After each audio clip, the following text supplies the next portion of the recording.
This is the September 27th meeting of the Portsmouth Energy Advisory Committee. And I'll take the roll. Kevin Charette. Here. Ben D'Antonio. Present. Tom Rooney. Here. Allison Tanner. Here. Counselor Kate Cook. Here. And I'm John Tabor, and I'm also present. We took the summer off, and as we enter into the fall, the community power program is up and running. We have 12,000 customers approximately. Another 2,400 in the Eversource rate base stayed with third-party providers. We have not seen the uptake in renewable programs that we hoped, but we have seen some interest.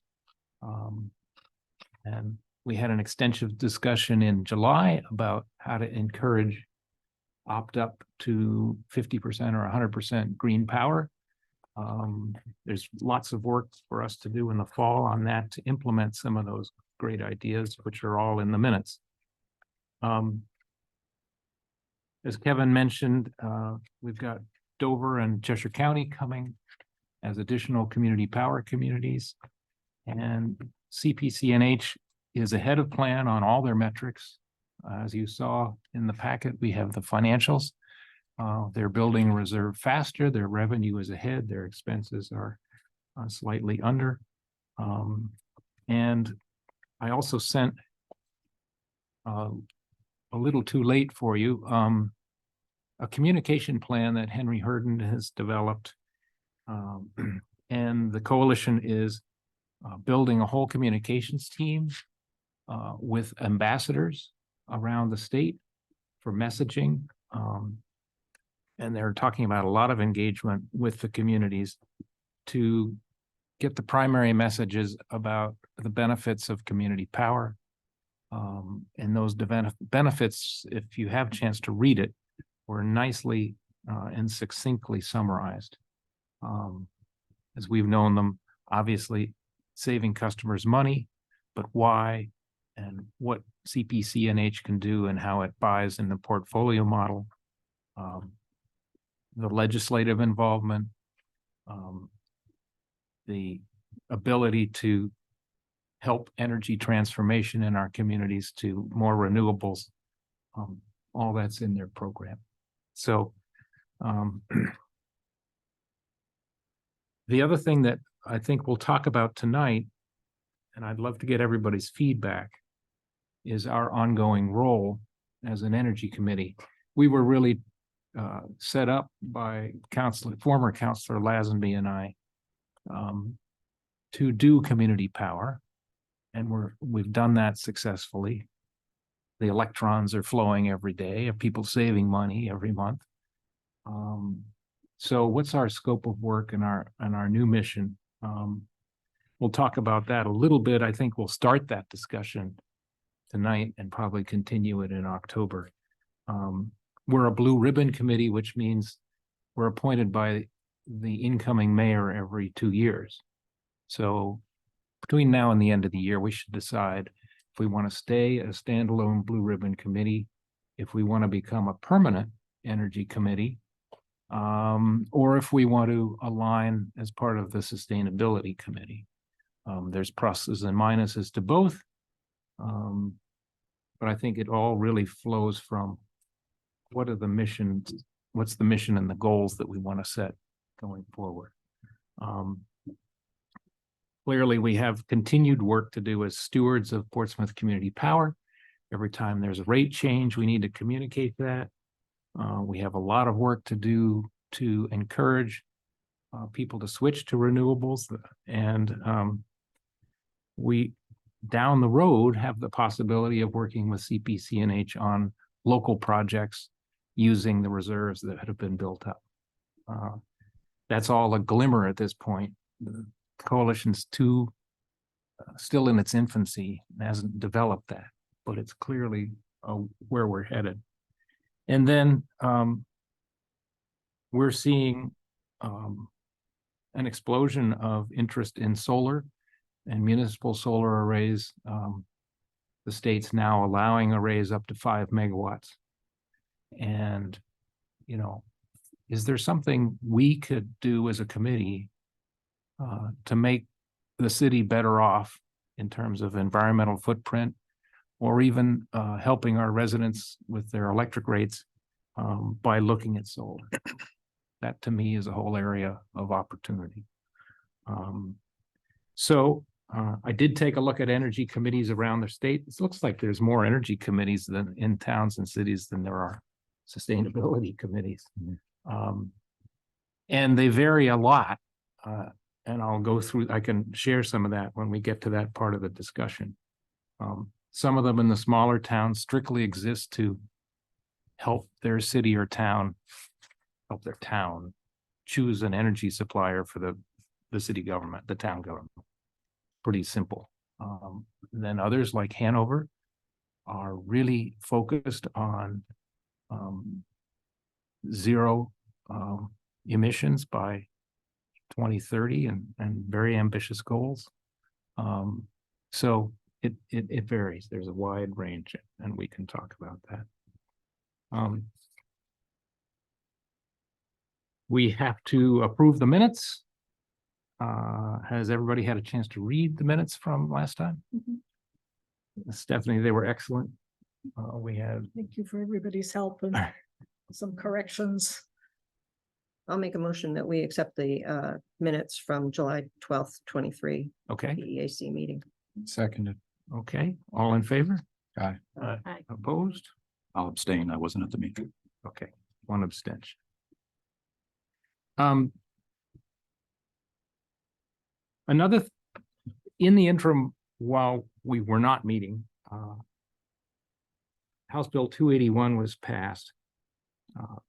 And I put the information in your packet, and I thought we'd spend a little time, 15 minutes, with Revision Energy, learning a little bit more about this community solar participation. Again, we're an advisory committee. We don't have the power to commit the city to things like this. Only the council does. And we're somewhat eyes and ears for staff on this. They're aware of this, but they haven't had a chance to study it there very deeply. So with your indulgence, I thought it was worth looking into. And I thought if there's any committee in the city that it would land with, it would be ours. So take it away. Would you like to give your introduction? Thank you, John. My name is Michael Bartner. I am a employee co-owner of Revision Energy. I live over in York, so not a far drive.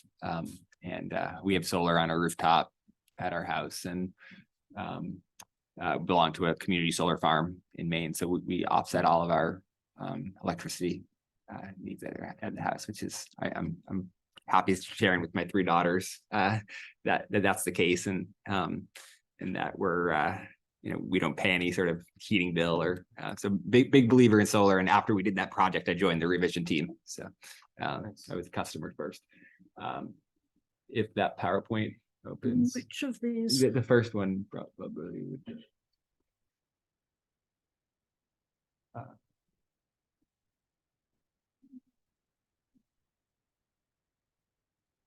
Should I try one? Or we can use the other version you'd sent. Yeah, or maybe try the other one in there. Yeah, see if that one will open. Yeah, there we go. So yeah, this is an introduction to our community solar rebate program. I'm gonna just do the next slide. Yeah. Okay. That's easy for you. Yeah. So our mission at Revision is to make life better by building our just and equitable electric future. So we have a strong commitment to social environmental causes. We're a certified B Corporation. Actually scored really high on the B certificate. And we're 400 strong employee co-owners. So we're in this together and trying to build this community organization, really. It's not just about profit that we're into, it's about social change.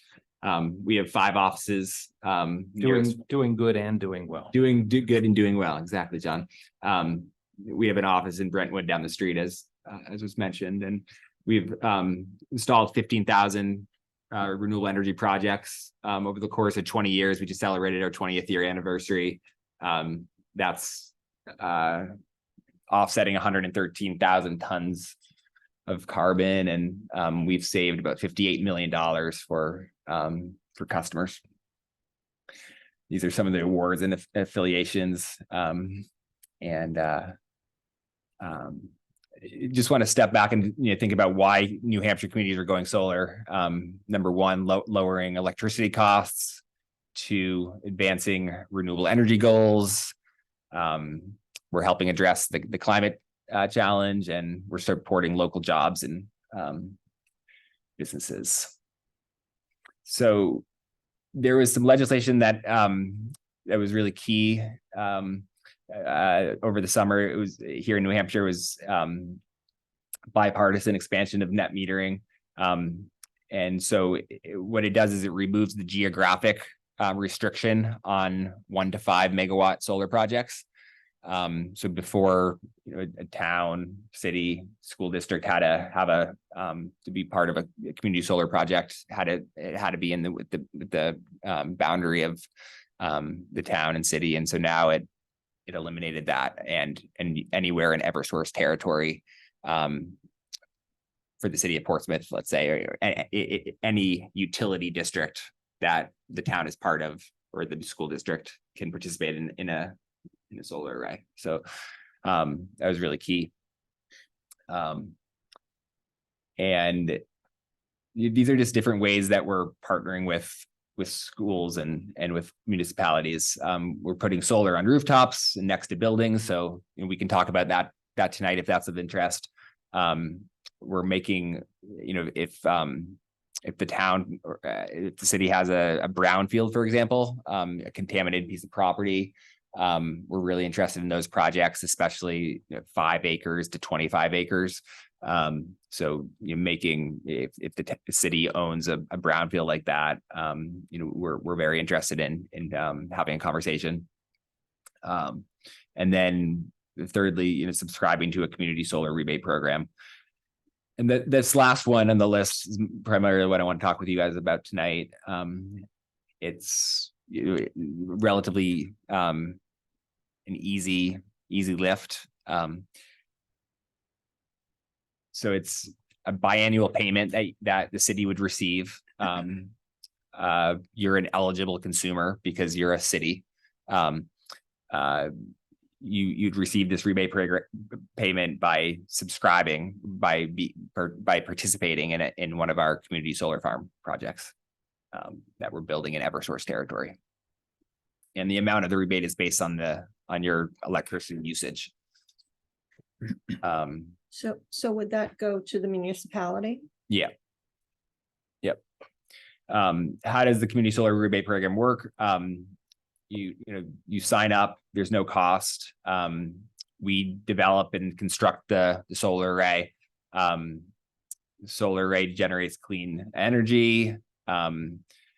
Eversource will pay the owner of the solar farm for the energy, and then the solar farm owner pays the city a rebate for every kilowatt hour of electricity usage that you subscribe to. So does that relatively make sense so far?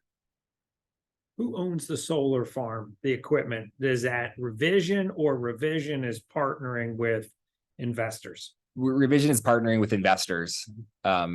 We don't have a tax, because we're employee owned. We don't have much of a tax appetite to own these arrays, but we'll develop it. We'll find the land. We'll build it. We'll find the investor. We'll do everything. The only thing we'll also service it. We have a big service team at Revision, so we'll do everything. The only thing we won't do is own it. Thank you. Herb Lloyd is a visitor tonight from the Sustainability Committee. Oh, So, great. Herbert, if you could just put up your hand. Yeah. What's the term of the agreement? Right now, we're kind of testing a few different things. One is the rate, the kilowatt hour rate. I'll get to that in a second. I put a number in. The second is the term, but we're thinking 5-year agreements. I mean, the array, the panels are warranted for 20 years. But in terms of like locking in what the rebate payment is, we're thinking for a 5-year agreement. And then it'd be a fixed rebate amount? Yeah, fixed. Just the name of the firm, rung a bell, that our treasurer, Kim Quirk, do you know Kim? And the board member from Enfield is also works for the firm. Yeah. Yeah. Yeah, Kim's great. Yeah. Yeah. Yeah, we're strong supporters of community power, of course. So I can talk more about how this relates in a minute. And so Yeah. the rebate would apply specifically to, I mean, like Rye couldn't go in on it with us. It would just be for Portsmouth.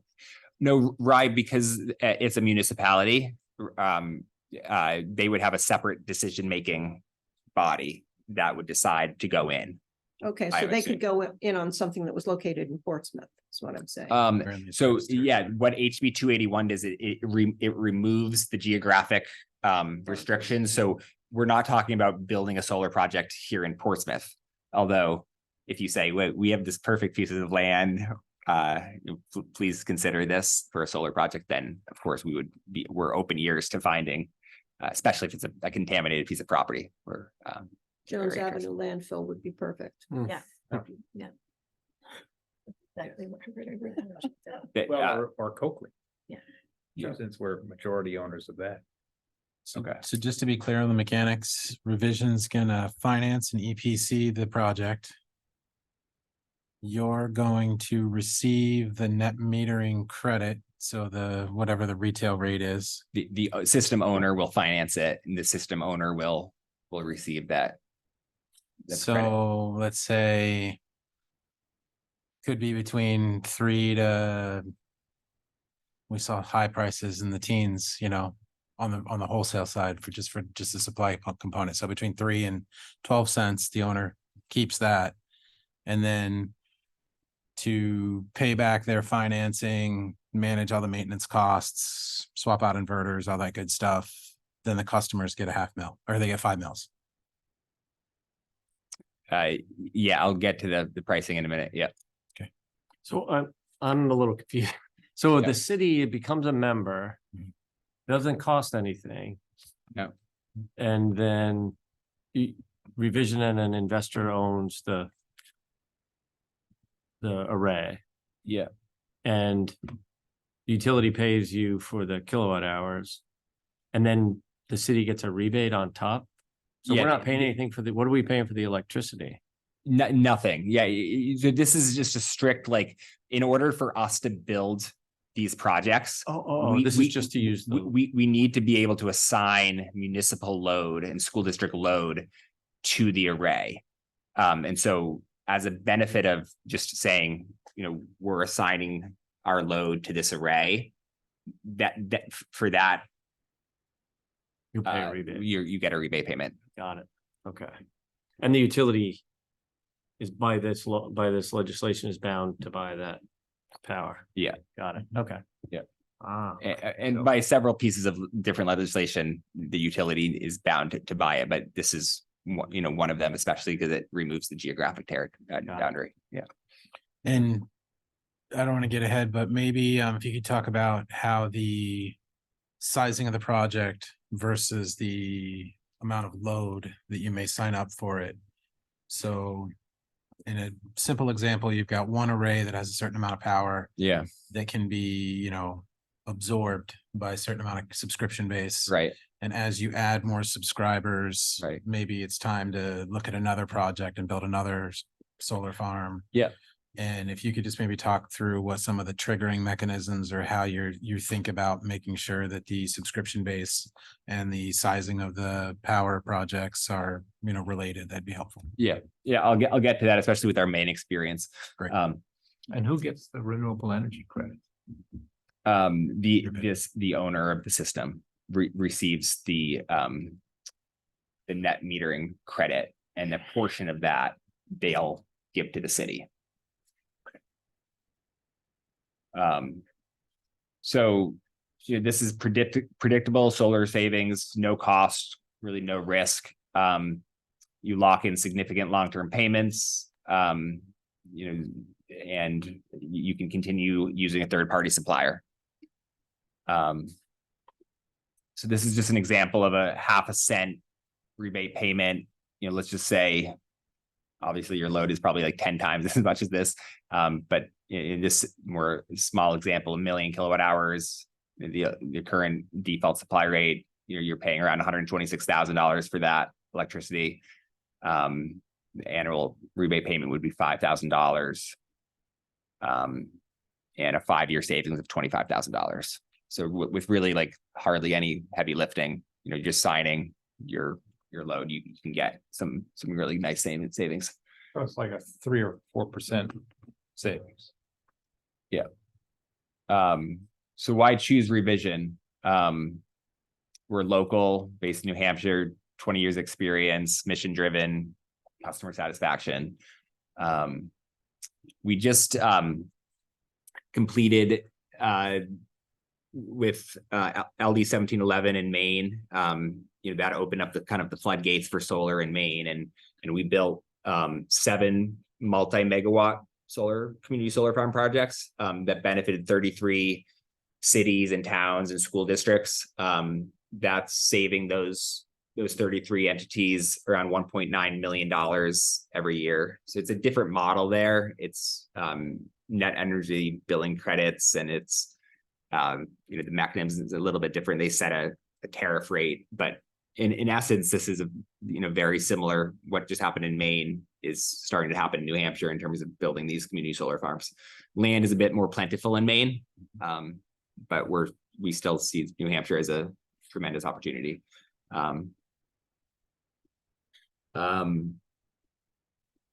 So we're developing right now 8 community solar farm projects here in the state, with the potential to generate more than 16 megawatts of solar energy. And to answer your question about load, so we're going to build these projects as fast as we can. They're long time horizons. We think that we'll get the first one up in like 2025. For savings, it's first come, first serve. So whatever city or town school district signs on first will get placed on the first project. And so there's we saw this in Maine, like the people that or the organizations that signed up early, got placed early, started saving more. The ones that delayed, are still waiting, and because the market has changed now in Maine, it's they might not get placed. There's a risk of not getting placed if you delay too long. So it's a good, it's a good thing to like move on. Obviously, there's lots of questions about, but we think it's an exciting opportunity. So if the state allows net metering up to 5 megawatts. Yep. What are the average size of the project that you do? I mean, you're saying like you're generating more 16 megawatts of solar energy, but Yeah. 1 to 5. Yeah. Okay. Yeah. But hopefully like the 1 megawatts ones will more like be residential community solar farm projects, because that's what is allowed at the 1 megawatt scale, and then the larger projects would be more for municipalities and towns and schools. And quick question, so the arrays set up, the electrons just go into the grid, they're not Yeah. going to any. So that would be a question for residents, so then if you buy the renewable power from CPCNH, some of it should be coming from these arrays, right? There's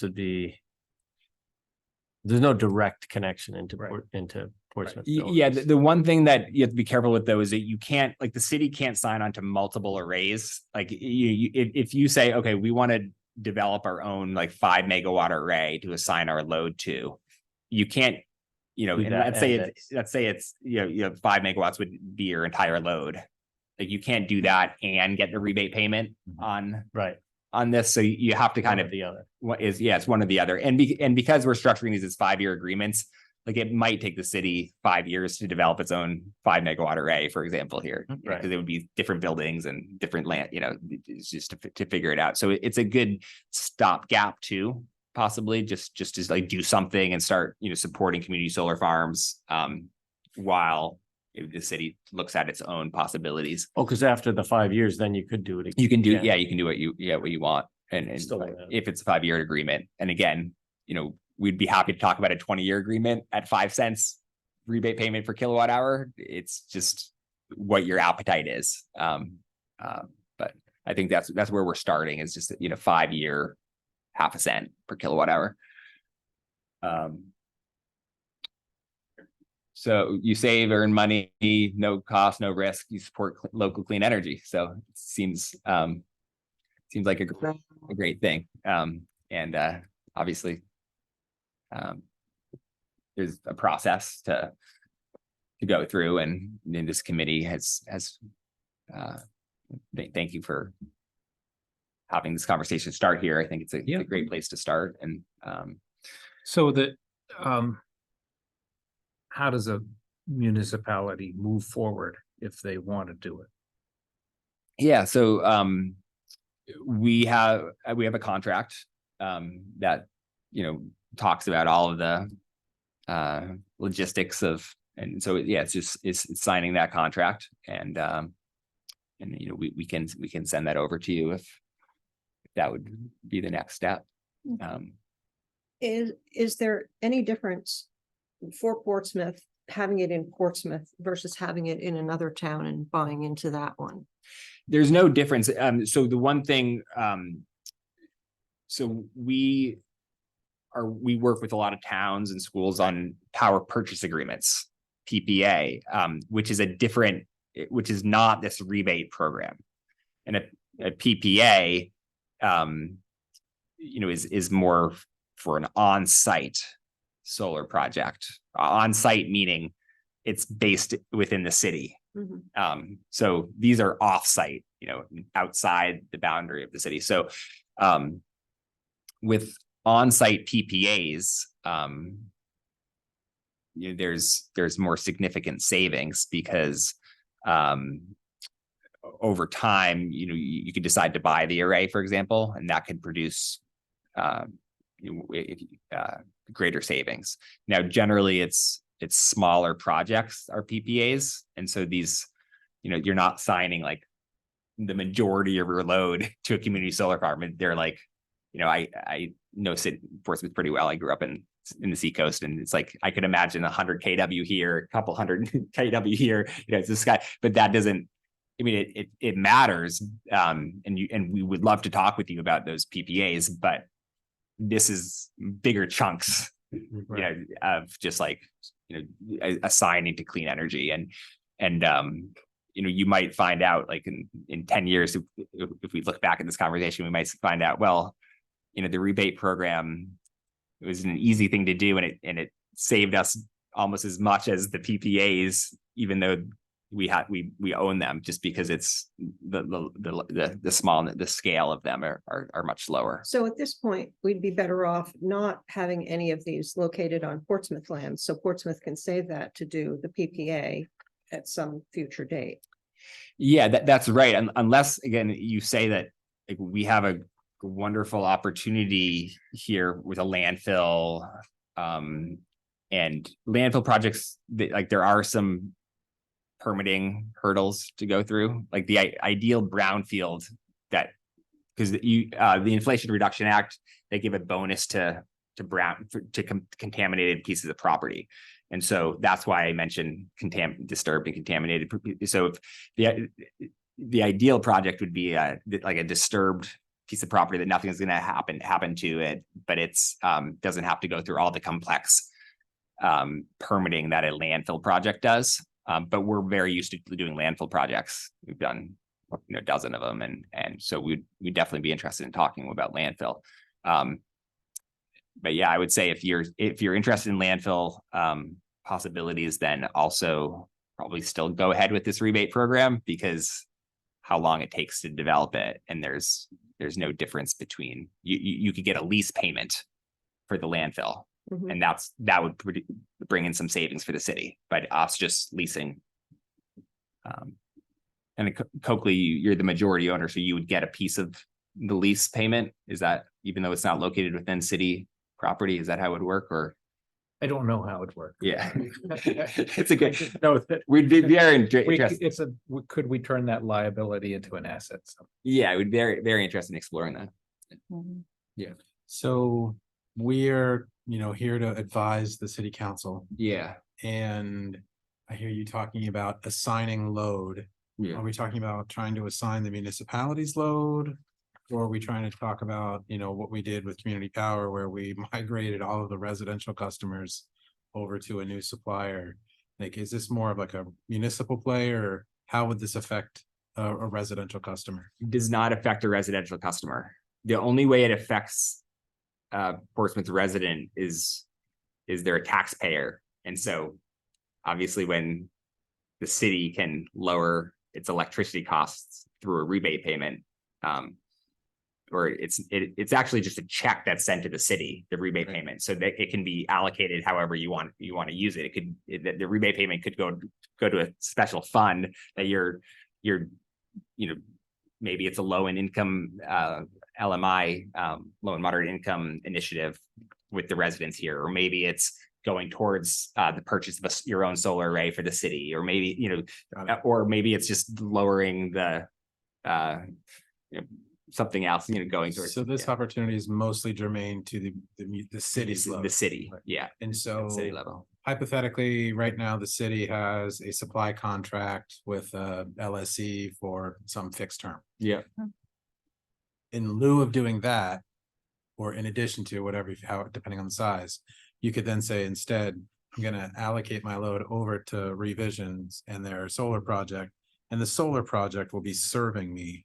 And instead of paying for power through a supply contract, the net effect of this allocation of load to Revision is just gonna result in rebate payment. Yeah, not quite. So you can continue to, you should continue to work with third-party supplier and getting the best right, that's supply rate. That's locked into That's- 25 right now. Yeah, so you want to continue to do that, and this rebate payment just comes on top of that. Whatever, best supply rate that you can find.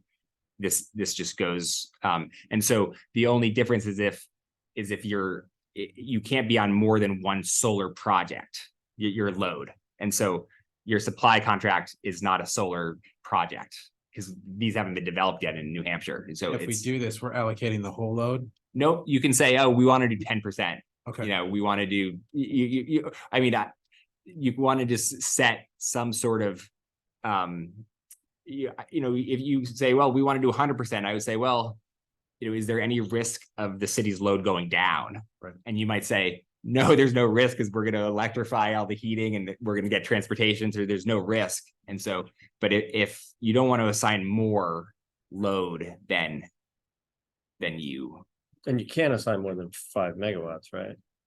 I mean, no, you can. I mean, if you said, look, oh, I mean, I don't know what your load is, but if you say, we want the whole thing, like all these 8 projects and then we'd have to have a conversation. We didn't experience that in Maine. It all kind of worked itself out. Yeah. But yeah, I don't know what your city's load is and things like that. So these are dumb questions, but No, there's no dumb, yeah, it's a lot to put your head what around. I understand is that to build these municipal projects, the load has to be distributed to other municipalities. And so Revision builds it, the investor gets paid by the utility. And then because municipalities have to take the load and they get a rebate for that. And that's the half a cent. Right. Yeah. And they don't take it in terms of the electrons, they take it in just in terms of their, the project needs to have municipal load attached to it, because that's what HB 281 and all the prior net metering agreements said, in order to build 1 to 5 megawatts in New Hampshire, you need municipal load. You can't just have you can't have commercial load. You can't have residential load. It has to be city, state, school, housing authorities. Right. Sewer public entities. So does the municipality still need to serve its entire load through its normal process? And this is just above and beyond and separate? Or is there some kind of, trade-off? Should I understand the question? If the city's load is 4 megawatts. Yeah. On peak, Yeah, and we've got a supply contract with an LSC to make sure we've got all our requirements taken care of. If we decide we're gonna assign 2 of those megawatts over to Revision and their solar project. Yeah. Do we still need all 4 megawatts from the LSC? Yeah, they're completely separate. It's yeah, completely it's separate. totally separate. Yeah. Yeah, because it's just a way of, It's just an assignment. yeah, it's just a very light assignment. It's very, What's the value of the assignment? I'm trying to understand. Well, it's The like- business economics of this. Yeah. What's the value of that assignment if the municipality is securing its supply elsewhere? yeah.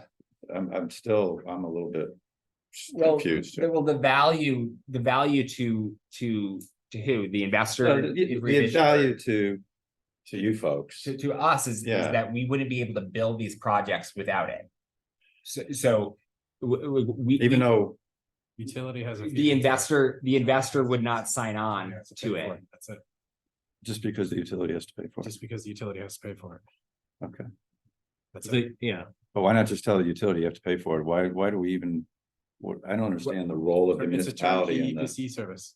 Right. Yeah, Okay. the It's a way to the limit. municipality is, I mean, Way to in limit. Maine, what we saw is these commercial customers were eligible for the tariff payment. So it's similar here. It's like, it's just saying that, okay, where does a bulk of the load come from, and how can we, get good big chunks, to build these projects. And so I think that's where the thinking came in, Mhm. and so. yeah, Regardless of if those entities are buying, they're getting their supply elsewhere. Right, Yeah. regardless, they're getting supply elsewhere. It's just a light assignment and, to build community solar projects. Um, This is gonna be an odd question, but we do have some solar arrays within the city, Mhm. on top of the high school. And Those are PPAs. so that will not impact at all our load, even though we have some small PPA projects that. Yeah, if you have some small PPA projects, if it's a high school, that's separate, that's school district. Okay, So we're just talking about city. well, technically in Portsmouth, unfortunately, the school district is part of the city budget. Yeah, We're it's one of the okay- only ones. It's okay if it's part of this, but it's legally who pays for the Eversource utility bills. Okay, If it's legally the school Same. district, yeah, it's or the if same. it's the same, so if it's the same, then this conversation actually involves the school district as well, because their load is relevant in this conversation. Okay, And so if it's the same, then their high school array Right. would be taken, like you take that off okay, of the kilowatt hours okay. of the top, yeah. Because we have one contract in the city for power. It's city and school wide. Yeah, if it's city and school wide, you Yeah. look at that and you take off any kilowatt hours that is solar. Okay, And then you would, use that as your starting point of like, we have 15 gigawatt hours of load. Okay.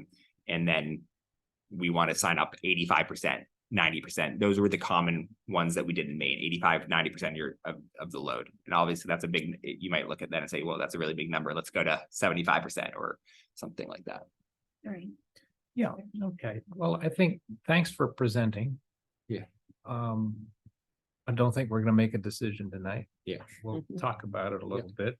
I think our decision would be is, do we think we ought to have city staff dig into this some more? or Yeah. not? And we've learned something. You've stretched us into some areas we haven't Yeah. delved into. But thanks. Yeah, thank you. And I assume I should. Yeah, Yeah, well- head up. You can use your thumb drive. Yeah, thumb drive. Thank If you you have very any much. other questions, just let me know and I'm happy to Well, come back and. Oh, yeah, we will. Thank you for doing what you do. I'm a big fan of your company. Thank you. Mm, Yeah, it's. there's a like I lot said, of connections with what's revision too. mm. Yeah, Sorry, you Which got stuck in a public art meeting. Dan, oh, Still here. no, it was actually really interesting. I served on the board of an art organization for a little while, so it's good to kind of bring me back. Wrestle with that. Okay, thanks, Michael. Yeah, thank you.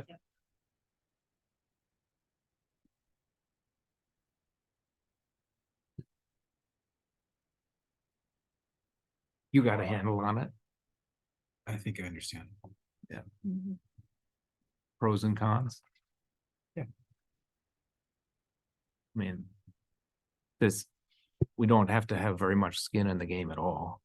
There's not a lot of downside to the people that sign up for it. Right. I mean, they're just, sounds like they're saying, we need to have a lot of municipalities participate in this in order to get our ticket punched to do it. And, so we'll give them half a cent as an incentive for doing that. Is really what it sounds like to me. And Revision's not the only one out there that's doing this, obviously. You know, there are a lot of Oh, we've been companies approached by that others, are yeah. doing the I exact think same I thing. think the coalition is looking to do some of this as well, perhaps. Mhm. Yeah, which would make a lot of sense. Mhm. That's, I think we have to look at the bigger picture with and get advice from in projects in general, the coalition is bringing on a new director that's going to be reporting to Brian Callahan and putting in a process for municipalities evaluating projects and coalition is going to be establishing a projects committee to help communities evaluate projects. So certainly Portsmouth can do things unilaterally on their own, but I think we have some benefit to leveraging some of the expertise that I think is going to be available to us through the coalition. And our treasurer who's on the executive committee, this is her, I think this might have been her company. I think she might have sold it and then became an employee of her company that she sold. Kim Quirk, who is our treasurer, is, because it was ringing a bell and I was kind of looking it up, and she works for them. It seems like they're out very early to sell something that's not gonna be built till Yeah. 25. They need subscribers. It's Yeah. Project finance.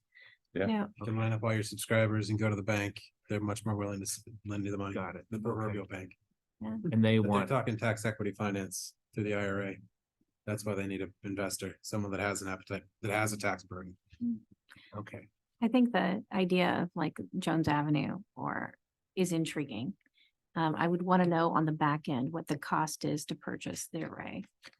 And what they estimate cost, or if that's written somewhere into the contract, because if you could do a project like this, that you're not doing front investment for the first 5 years and they're doing all the maintenance. Is there an option to re-up in a similar contract after 5 years? Or at what point do you have to start kicking in money, additional funds? And can you do it on your own property and still be a part of this program, not part of the other program? So you're still getting rebate. I think he said yes, but then Yeah. then they would pay a lease on top of the rebate. Exactly. So then, what happens after 5 years? Is kind of my big, Well, they still own it. you mean in a scenario where they build it here? when they build it here, because we do have a few sites that are possibilities, and I think we've talked a little bit about long-term, what that looks like. Do we develop solar arrays with our reserves eventually, or, how do we finance that kind of development. But if they're paying for the install and doing all the maintenance, you know, what is the back end cost, I guess, in the end for us? Well, I don't know. I would kind of think that we would buy into it located on another property, not within Portsmouth, and that we take the rebates and compile them so that we can then have a Mhm. PPA on Portsmouth property Mhm. So this is a way that we to finance that. have a little sinking fund to do something in the future. That's an interesting idea. Again, I think, Clifton Below, I think, was active in this legislation, and Brian Callahan, the CEO, is, I think, very knowledgeable on it. The guy is going to be brought on board. So I think, again, I would just encourage us to leverage the talent, the expertise that's going to be available to us through the coalition as we're thinking about this further. Yeah. Well, I just wanted us to hear. Yeah. What it was. It's the tip of a very big iceberg. Yeah. Yeah. In terms of. Mhm. Yeah. And. It would seem to me that we should get input from CPCNH, and we should maybe have staff look at it a little more. And it seems relatively risk-free. The only downside to me seems that if you allocate load to them for your half a cent, you can't participate. You can't put that load anywhere else without losing the rebate. Like, like, what do you mean in another solar, you just can't put it in another solar project? Right. So you're committing a certain amount of load, I guess. But I thought his point was pretty good that that's true for 5 years. So you could, so a year from now, we could start like wherever the land is. I mean, it'll probably take us 5 years to get to the point where we'd be generating electricity. So I think you could. More than 5. Yeah, Takes a long 5 time. would be good. Well, especially on a landfill. Oh, it takes a Yeah. long time. Well, Exeter did it. That was in his report. Right. Right. But as a bridge to that, Yeah, in the meantime, using that unallocated municipal load to generate some level of income. Yeah. That's what you're highlighting. Yeah. An opportunity. Yeah. And I agree with you. It would be the opportunity cost of not doing it with something else. Right. Another one would give us 3/4 of a cent instead of half, or, something like that. Right. Or if we were ready and willing to do our own solar net meter project, I think we would have the same amount of load to allocate to someone else. Right. Yeah. Right. And that's way out, because if it's not in the CAP budget this year, which would mean it's not getting built all of next year and part of the following year, then it would be in the next CAP budget. So that's automatically 2.5 years Yeah. out before you can get there. So, and that's assuming once you get it into the budget, then you go through the process of bidding, and it probably takes 6 months to find a supplier and then another year to build. It's a long ways out. Very much so. I think the whole question with solar to me is, if we're gonna put solar panels up, how do we do it in a way that has the most benefit, does the most good for residents? And if we do it behind the meter for the cities, to lower the city's bill, that has some indirect benefit to residents, and it lowers our carbon footprint. But if there's a way that through CPCNH, we can buy the power and that helps lower our rate, that seems to me a bigger benefit. But these are all the things that, we're just tiptoeing into. And, this committee was incredibly good at studying community power. So, is solar one of the things that we can apply ourselves to and end up, 12 months down the road or 6 months down the road with something that really benefits our residents? I know the coalition, one of the committees that they're standing up, the board is a projects committee. Because there's a number of people on the board that have come from now some of these other communities, bless you, that have a strong background in renewable projects and project management around such projects and financing, et cetera. And they've been itching to get a projects committee formed that would start to put some meat on the bones in terms of how the members of the coalition could go about evaluating projects and bring some resources to bear to help communities. Right. You know, through the process. That committee hasn't been stood up yet, but they're waiting. I think within the next month, they're hiring the director who's going to oversee kind of load and supply optimization. And that person is then going to have on their immediate to-do list the formation of this projects committee. That'll be a resource to all the member communities to kind of go about the kind of the engineering and financial analysis of projects in some uniform way and be a resource to communities, particularly the smaller towns that may not have the level of the resources. Well, that's one of the concerns I have about either merging with the sustainability or disbanding. It's just that I don't know if there's anybody within the city that has a strong energy background and that could take the helm and do the reporting out for Community Power Coalition regarding rate changes and understanding what we just heard from Revision Energy, and then pulling together the resources that are necessary to initiate solar or other types of alternative energy. If not Hey, us. You're who? talking about you're talking about you're going to confer with staff on this. Well, who on the staff has the kind of background that we need? And so I think it's great that we have CPCNH that does have experts that we can talk to about it. But I just, it'd be great if the city did have someone on staff that was very strong in the energy field. And That's true. And in addition, that's just supply projects.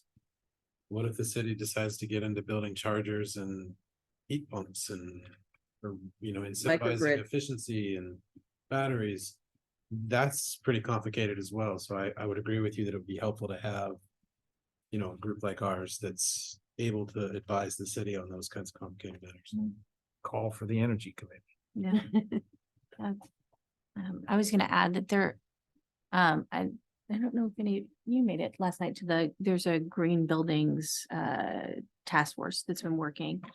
And they have some expertise in this area. But it's more generalized. So it goes beyond just power and to things like materials and embodied carbon and that kind of discussion. But there might be some meaningful crossover in involving them here as well in that discussion, because they're starting to have conversations with the city around things that the city can do to improve not just its buildings, but in doing any renovations in buildings, but also thinking about long-term policy planning at the city level.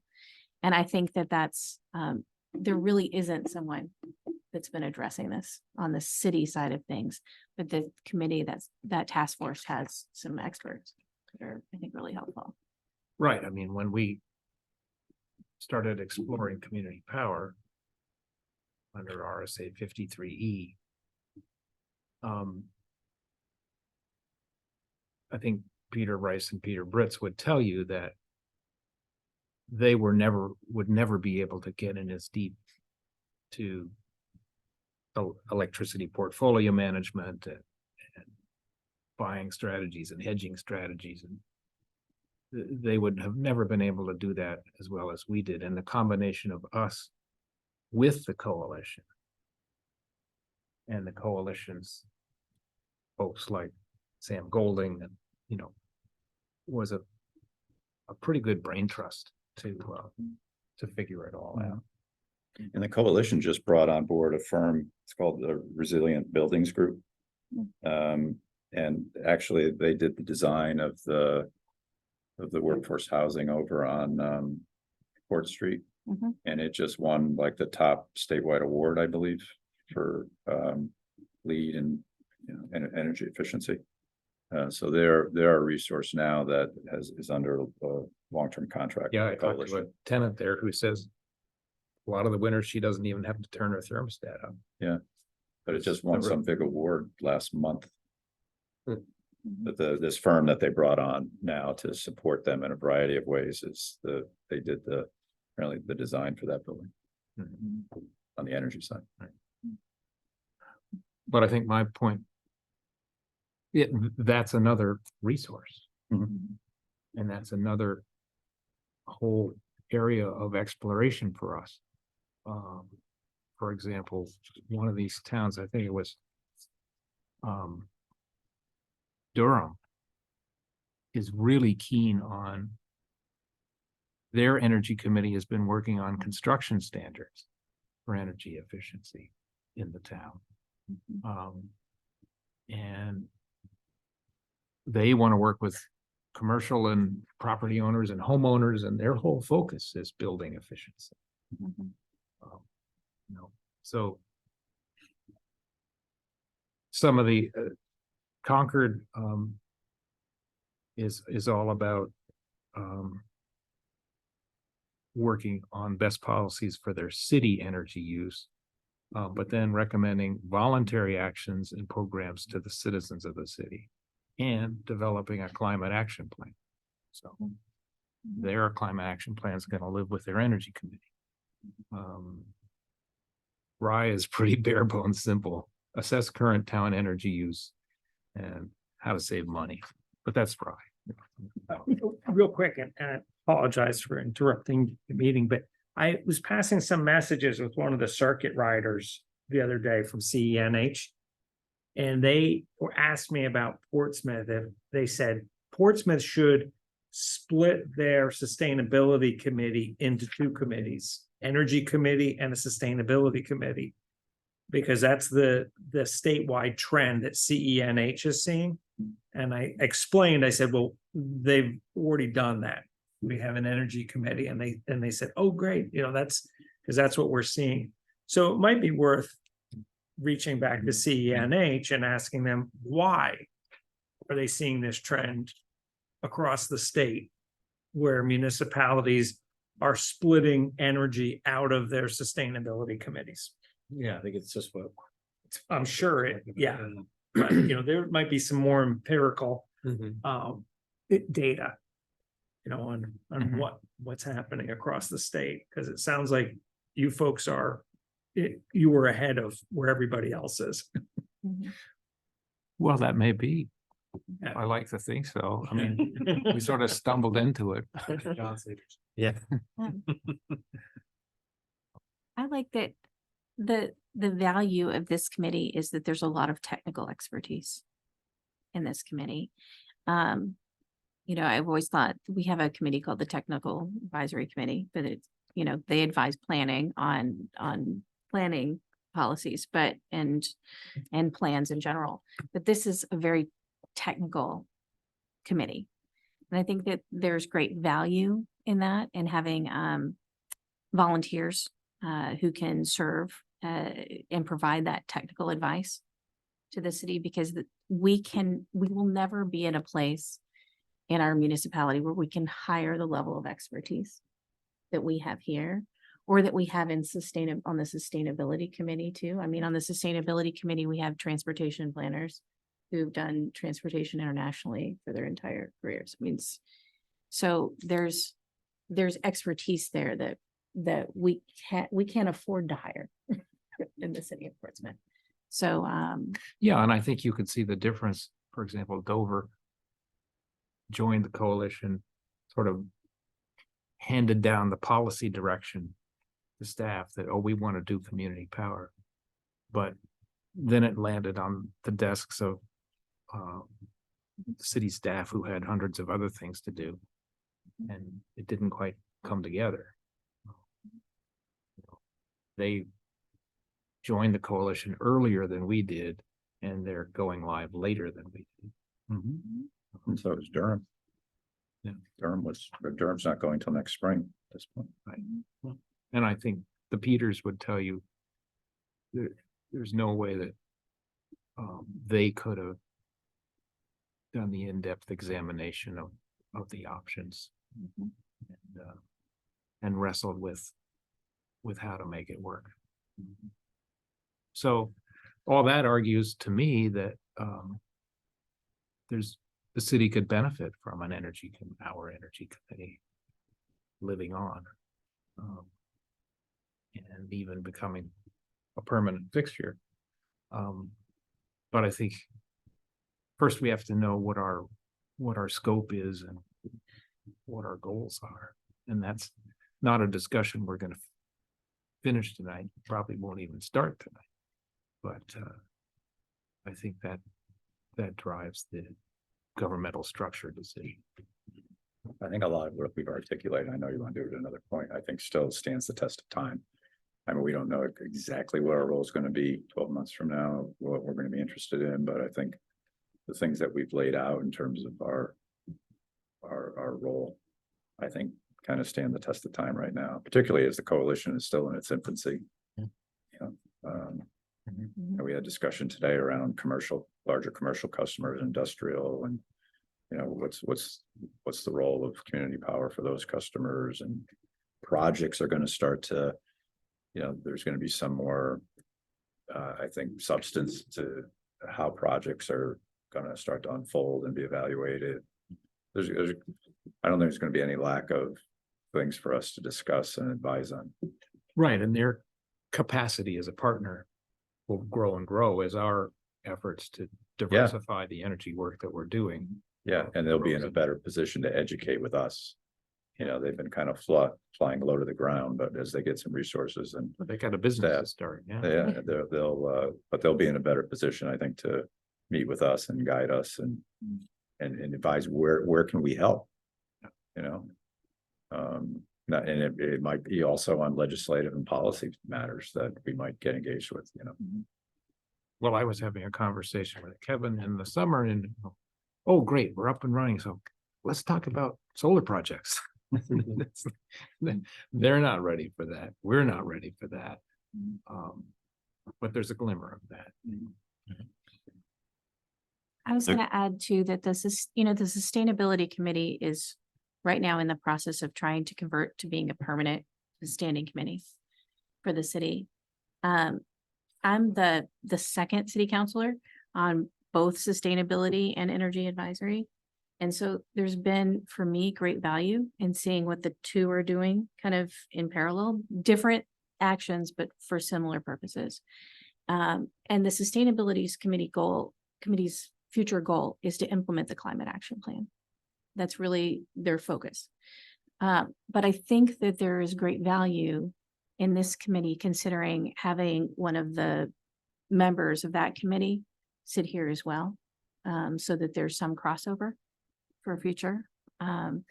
Just because you can kind of put things together and share when necessary what the other is doing, and make sure that they're working kind of in sync. Because you wouldn't want, like, for example, this subgroup, this task force of Green Buildings Task Force isn't actually a task force of the Sustainability Committee. They're kind of a separate task force that kind of originated on their own, but a few members sit on sustainability. It's the case for several of the task force that have been reporting to sustainability lately. They're not subcommittees, but they've been sharing that advice. You would want to make sure that we weren't trying to duplicate the work that was being reported on and completed there. So. And another thing just remember is we haven't received any reporting yet. It's about to begin, but this is by the end of next year is going to be like $100 million coalition enterprise in terms of revenue. And from a cost sharing perspective, we're going to start getting lots of reports in terms of how the cost of the coalition is flowing back through us and what we're paying for as an entity. And I think it'll be incumbent upon us to, you know, make sure we understand that and to be able to articulate it to the council that, you know, everything is copacetic around the financial side of the coalition. I think we have a role there to be a conduit between the coalition and city council and staff to make sure we're on top of the financials No, of no, the I coalition. think there's a role for us as the financial, or the, not financial, but the stewards of community power Yeah, yeah. and the exactly. oversight. And how about Oversight. reporting out to the residents of Portsmouth too, and that communication? Would this committee not continue to do that? That's a really important aspect of it. If we weren't around, who would be reminding residents, this is what the benefits are that you're getting? And, And it'd be an opportunity missed. Right. It's a real net positive for us Yeah. to constantly look for, Stephanie's also always looking for what more can we pass along in terms of news right, updates. I don't know if anybody else has seen it. Cato May sent out an information and a link that you can go to, and you can see what the priorities are in the climate action plan, and you can comment on them. Oh. And there is a big energy section. So it might be that this committee would also assume sort of responsibility in that area as well. If anybody hasn't seen it and wants to see the link, just send me an email and I'll copy the link off for you. please do, yeah. Because that helps make what the sustainability committee is doing much less amorphous and much more clear. Well, And I'm that lucky will because become- I'm a member of Portsmouth Climate Action too, and there are a lot of members on the sustainability committee that are on Portsmouth Climate Action, and so, and I'm part, I can bring information from this to them as well, so there's some crossover with other members of the team as well. Okay, I did want to mention, Counselor, the Clean Energy New Hampshire's having an event on the 18th at the Music Hall Lounge. Oh. Is it okay to, our email distribution for this meeting, can we send something like that out through that distribution, or you're not supposed to? It I can come, didn't, because I was Blind afraid. it copy. can could come come- blind copy one way. Okay. I think it could come from me as chairman, I can put it in the minutes. or you can Which year. mention it in the minutes. And also it should go in the city newsletter, just, separate from this committee, that information could get But- reported. But couldn't a committee member say to staff, this should go to the whole committee? Just kind of an awareness thing. maybe that's- I think to Kate's point, that if you send it out and you don't do a reply all, that's. That's legit. Yeah. That's- exactly. I usually send, if I have things to go to the Conservation Commission, I send them to Kate. Kate distributes them to the Conservation Commission, so Right. it doesn't actually come Yeah. from me. I mean, I'd want I'd want members, all of us as members to have the freedom to say, oh, you should read this, Yeah. Give it- distribute it through staff. Yeah. I mean, you're always popping up with good stuff.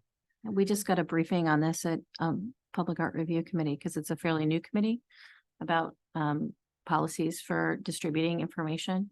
And the advice given by our legal counsel, our city attorney, was it would be best coming from staff or the chair, blind copied, no responses, and anything that's distributed in between meetings should be included in the next agenda of the next meeting and distributed as well.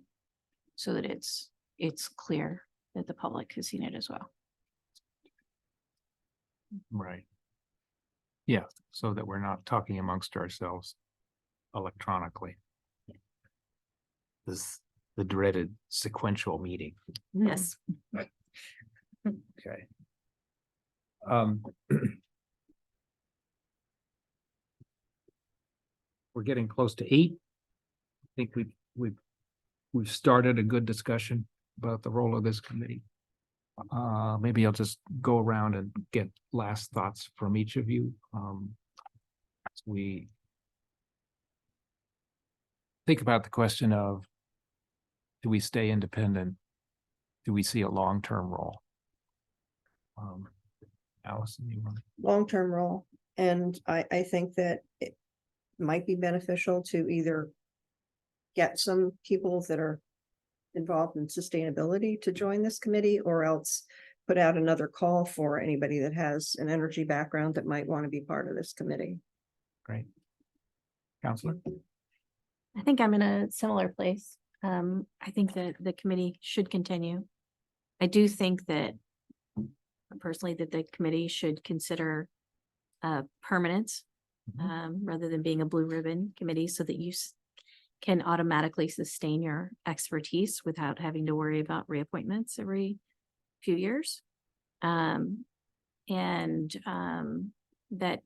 the committee should consider writing in that ordinance that a member of the sustainability committee shall serve also on this committee. Okay. Yeah. That also would trigger the city manager having to decide how we're staffed, who staffs to permanent committee. Exactly.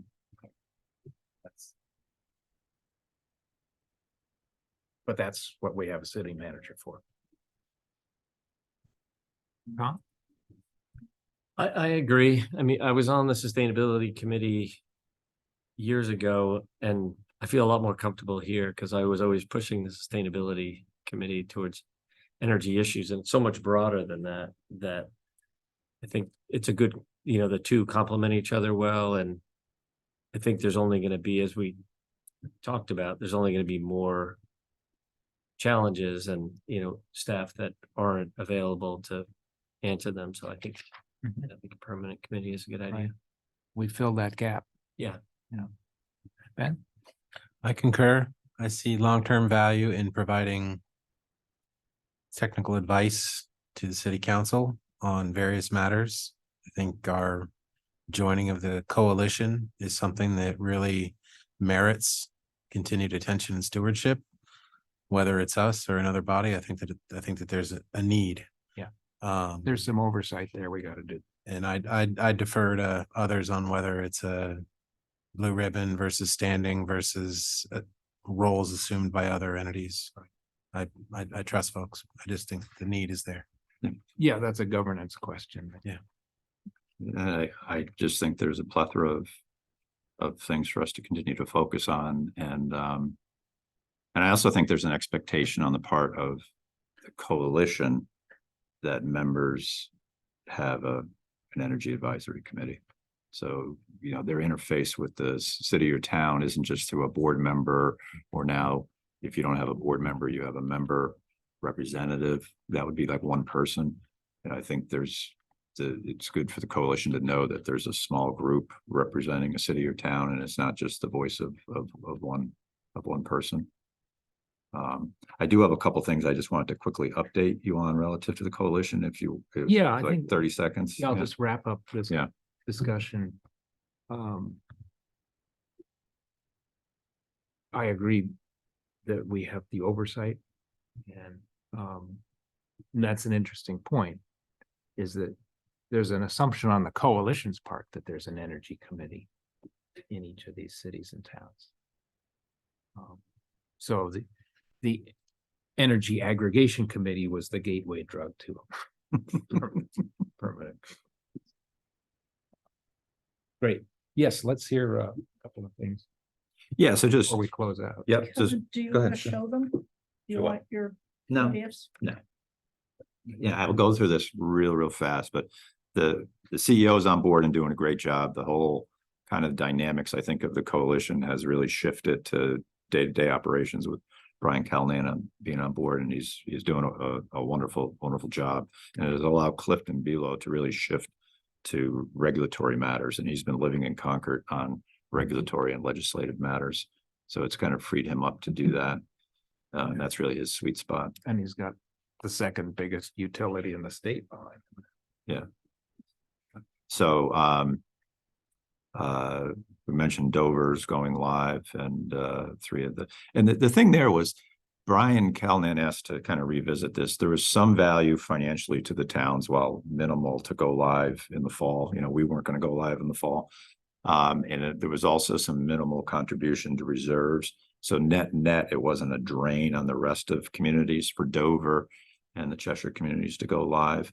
And so, and there was value to bring additional load on. So it happened. And also Dover, their municipal contract was up as well. So they were looking to bring their municipals on. That's what's pushing them. Let's see, they now have office space. They're over in Lebanon, small office space where Brian Callahan has some, the mailing address is still Concord, but the coalition now actually physically has some suite of offices over in around the Green in Lebanon. Exciting. 4 new positions are being established and be on board by November, reporting to the CEO. Henry Hernan is already on board as member services. There's a regulatory and legislative director coming on board that'll work closely with Clifton.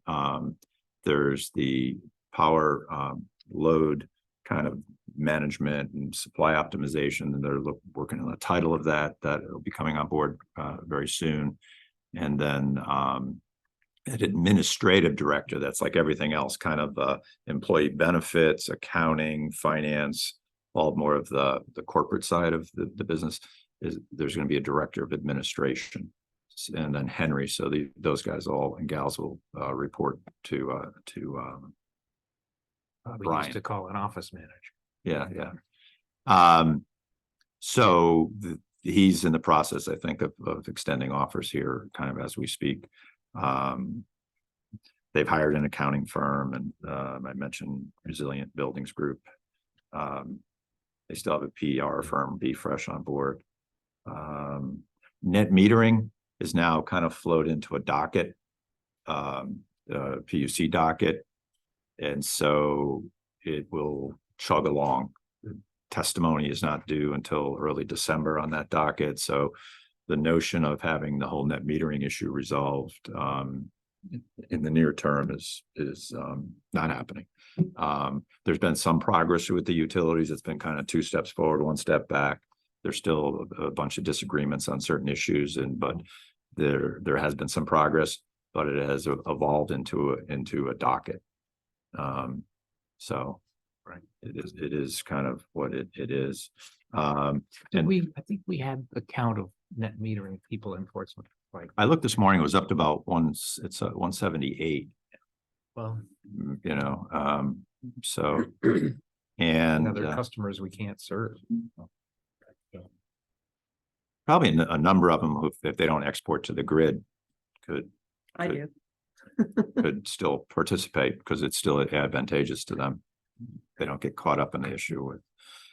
The other thing I wanted to mention is and I got the number here today, there's mailers going out next week to 805 Portsmouth residents who are either new residents or they went back from competitive supply to Eversource since we went live. So about on a quarterly basis, the utility will do a sweep of any new customers in the territory or any that are now back on to notify us of those folks. And then we have the opportunity to send them to bring them onto So they have to power. opt in. I don't They think, automatically default to us. I think I think this is, that's a good question. I think I think they have the ability to opt out. I think it's the same process, but I'll confirm that Okay. for you guys. That's interesting. I think they get a mailer, have 30 days and the ability to opt out. I think that's the way it works, but I'll confirm that. But I was surprised there were, because we had a little over 12,000 in the original list, and in just 3 months, we have almost 1,000. So That doesn't surprise me. Like, I've been out canvassing door to door, and every street has got a new house. yeah, they're squeezing in houses Well, or a house has changed ownership people since moving, yeah, the yeah. last election. And, yeah. There were 5,000 across the 12 communities that went live in May and June. Kevin, the accounting firm that they hired, the head of that is a Portsmouth resident, But the Echo CFO, Jeff Haydock. Yeah. Lives in town. so this is a you kind of purchase hours Right. from them. They're not like working full-time as an organization for us. They have some staff that are spread around the country. Actually, I met 3 or 4 of them last couple weeks ago. And they charge the coalition by the hour for the work that they're doing. So they're getting up to speed on the financials and putting together a chart of accounts, and they'll work with the auditing firm. The coalition is going out to bid for a external auditing firm to do That's an essential. the financial audit of the coalition and then work with a tax firm on tax filing. But Echo CFO will be essentially our internal accounting folks. And Kim Quirko, I mentioned, work revision. She's been doing a yeoman's job by herself as our treasurer. She's a board member. I don't think she has a financial background, and she's been doing a really nice job keeping things afloat. But this Echo CFO is coming on board. And Brian Callahan said that he had rave reviews from their clients. Mhm. Good. And so I didn't know he was a Portsmouth. Yeah, he was on this Clean Energy New Hampshire board, Oh, really? the Okay. treasurer, he was the treasurer. Their focus is on like energy companies, startup Yeah, energy startups, companies. Yeah, so that's kind of their sweet spot. As vice chair, when you look ahead. I mean, obviously, you're looking at a lot of growth. Mhm. Do you see the staffing and structure adequate for if we're adding 20 towns in a year, or? I think they'll be in good shape. I mean, they're bringing in seasoned senior people as these directors reporting to the CEO. And then, much of this, the rest of the operation is sourced. But there'll be point people with expertise in those kind of silos, overseeing the external, like we have Ascend Analytics doing a lot of the load analysis and supply, and Calpine doing their thing on the supply side. But, now we're going to have a director internally who's going to be overseeing Ascend and building that relationship. So it's not to say, Counselor, that you might not bring on some additional, staff here and there, but I think the budget for next year just calls for these 4 plus the CEO. Well, I I have mentioned the revenue that this year projected at year ends like 45 million. And I think I was looking at the numbers that they're projected at the end of next year. And it's just, I think with the 12 right now that are thought to come on board in the spring, and that might change. Yeah. Some might did what, like we did, try to move faster, but I think it grows to like 100 million. Next year. And the operation just went net positive financially last month, in terms of revenue covering expenses. That's Right, but that's a then good there's a thing. whole bunch of deferred costs that we have to start paying off, right? Yeah, well, I think that has already started, and there's that kind of just feathers out over time. But between the revenue coming in is paying for the power and administrative cost, as well as putting money into the reserve balance. I think the year-end reserve balance now is like 7.5 or 8, something like that, projected. Well, the test to me of an organization is always how it handles the customers, because customers are people. Mhm. And during our conversion, we had a couple people whose data from Eversource was old. And they defaulted to us and had a higher rate. And I thought Calpine did a great job with those people. You and I were in the middle of it. And some of them were, chatterboxes on social media. Yeah. So it was a little bit volatile. Yeah. And that's just part of the aggregation competitive supply world that happens. Customers get brought over incorrectly. Right. And the trick is to handle them well, and a few of those I think were beyond their expiration date and didn't have to be brought back. And still Calpine worked through it. So I've been very impressed with them as a customer. They came in with a boatload of experience from California, and boy, did we benefit from that. Yeah, I mean, these people, they immediately, like within 24 hours, said, we've gone to Direct Energy. That we're sorry we cut you off from Direct Energy. We've restored you to Direct Energy on your contract. Everything's as if this never happened. And it's just like that. Yeah. And they really view themselves as us. I mean, even though they're all based in San Diego and wherever, they wear a CPCNH hat and portray themselves that way. And and I mentioned at the beginning, I mean, Brian coming on board, he's really trying to work effective relationships with the utilities. You know, there's been some growing pains, you know, and he understands that we have to have a good partnership, whether it's around eventual interconnection work or, you know, other sorts of projects that we have to work with utilities on, also regulatory matters. And Brian is I think, he's really making an effort to build on relationships with the utilities. I think that'll pay back in spades. So, Yeah. So, Okay. so that's it. Thanks for the update and thanks for the many hours on board meetings and. Yes, definitely. Mhm. Did you ever think when you retired that you'd get another job? But you served them well and served the city really well. Appreciate it. Any other business for us tonight? I can mention the fact that the Dole Men's Club that I spoke to about community power was very well attended. I must have had 6 or 8 of them bring me their energy bill and have me explain it to them.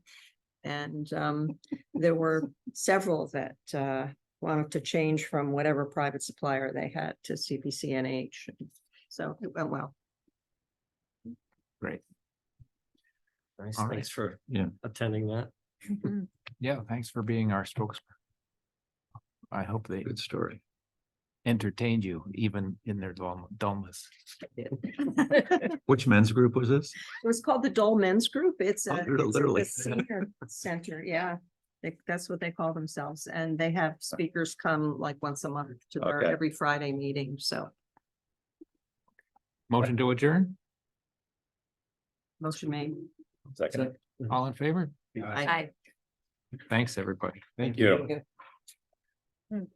Appreciate joining tonight. Thank you. Thanks for coming. Thank you for coming here.